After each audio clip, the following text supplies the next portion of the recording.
Do you have a very good family work-life balance? Well, in this video, I'm going to show you one time management strategy that I've used over the years that has helped me and allowed me to have a very consistent family work-life balance.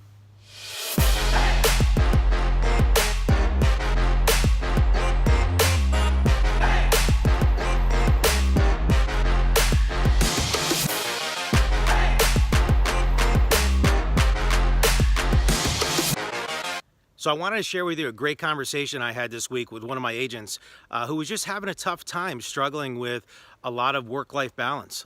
She had a lot of closings the past couple of weeks, a few listings. She's working with a couple of buyers that just haven't been able to pull the trigger.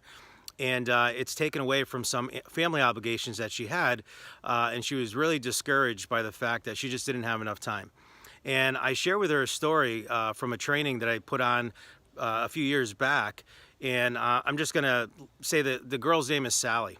Sally was part of this training. And during this training, it was about 3 or 4 weeks into it, she said, I'm really upset at the buyers that I'm working with because they've taken me away from my son's football game on Saturdays, and I missed his touchdown last week. And I said, well, let me ask you a question. Who are you mad at? And she goes, well, I'm mad at the clients because the only time they can see, and they're out of town buyers, the only time they could see properties in the morning. And they want to see properties between like 9:30 and 12:30 the last few Saturdays. And her son's game happened to be on Saturdays at 10 o'clock. So I said to her, I said, well, shame on you. I said, shame on you because you already had an appointment at 10 o'clock and you went ahead and booked an appointment in front of that. So now that showing became more important than your son's football game. And I was pretty straightforward with her about it. So she says, well, what do you mean? What can I do? I didn't want to lose the buyer. And I said, well, was the buyer flexible enough to use another time? Could the buyer do something a little bit later?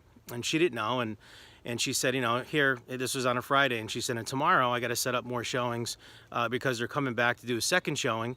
And, now I got to miss another football game. I says, well, listen, I said, do me a favor. I said, put it on speakerphone right now. We had about 12 people in the room. I said, put it on speakerphone right now. Call the buyer and let them know that you already had an appointment this morning or on Saturday morning, and to go ahead and see if they would be okay with doing it in the afternoon, say like around 1 o'clock. So she says, okay, you sure? I said, yeah, absolutely. Put it on speakerphone. So she put it on speakerphone and put the buyer on the phone and said, geez, I had an appointment that came up in the morning. Is it okay if we did it in the afternoon? And the buyer said, sure, no problem. And she was able to book that appointment. And as soon as she hung up that phone, she started crying in front of the whole group because she had missed her son's first touchdown. I mean, his first touchdown ever. And it was because she was out showing property. So that whole thing could have been avoided if she just time blocked. And one of the tips I wanted to share with you today is time blocking is so important. You want to make sure that you put your family time first into your schedule. My wife and I, every Sunday, we would put in our schedule the next 2 weeks of all the family obligations, family dinners, sports, any soccer games, any softball games. We would put, any type of family events that were going on, whether even going to school for a parade. That went in the calendar first. And as agents, I guess, the best way I can explain it is that you have to treat it as though it was a listing appointment, meaning that you would never blow a listing appointment off. You'll always go to a listing appointment. You'll show up on time. And you have to treat that family time as a listing appointment. And unfortunately, many of us agents don't do that because we're afraid we're going to lose the sale. So, next time you're looking at your schedule and you're planning your week out, make sure to put those family blocks in, those most important time blocks in first into your schedule. And, the other big tip too, never tell a buyer or a seller that the reason why you can't make it is because you have all these family obligations and you're racing around and you got all these things going on, because then they're going to think, geez, this person's too busy for me. Maybe I should look for another agent. But if you say that you have another appointment, but you'd be more than happy to do it later on that afternoon, they understand that, right? They don't want to worry.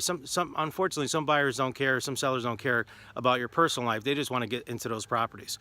So hope you liked that tip today. And if you liked it, no matter where you're watching this video from, scroll down, give me a thumbs up, a thumbs down, leave me a comment, and let's go get them this week.